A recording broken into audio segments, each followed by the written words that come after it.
La guerra, i sobretot la derrota republicana, va acabar amb les il·lusions d'una generació de joves escriptors catalans que als anys 30 havien iniciat una trajectòria literària brillant.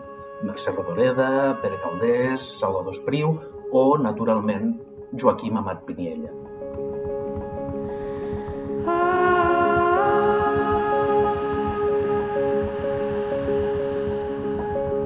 Amat Piniella va néixer a Manresa l'any 1913.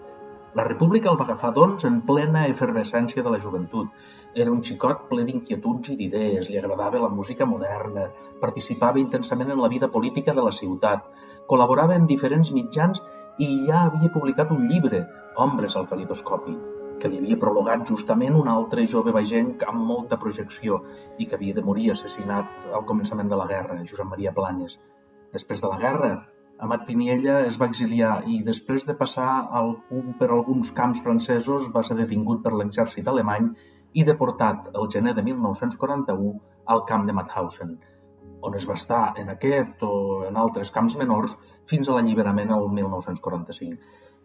Aquesta experiència, naturalment, com a tots els qui la van viure i la van sobreviure, va marcar profundament Joaquim Amat Piniella i és la base de la seva gran novel·la, K.L. Reich. Amat Piniella va ser un escriptor excel·lent a qui les circumstàncies van empènyer a escriure una obra única.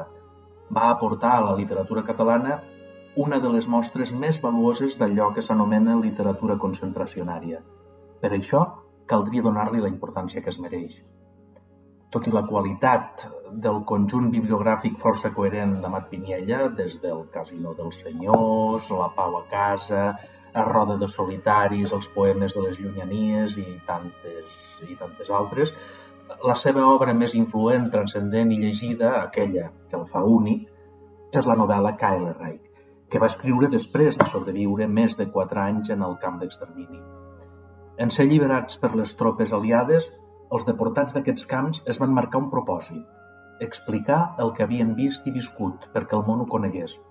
Durant anys, molts deportats es van fer un tip de participar en xerrades, actes de record o en projectes documentals com el de Montserrat Roig, que va culminar amb la publicació dels catalans als camps nazis, que precisament està dedicat a Amat Piniella.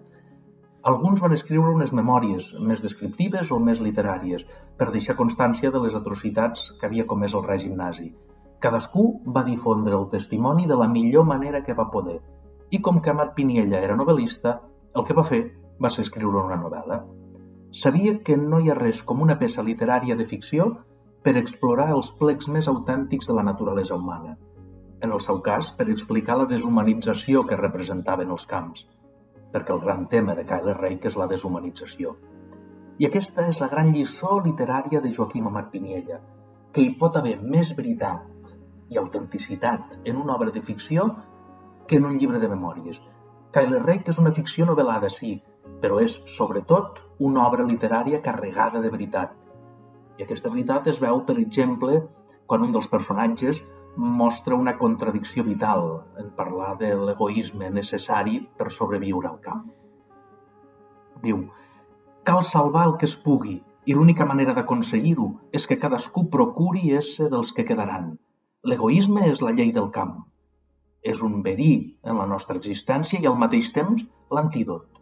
Si no podeu evitar que la mort faci la seva collita, sigueu prou egoista per conservar-vos i poder un dia exigir justícia.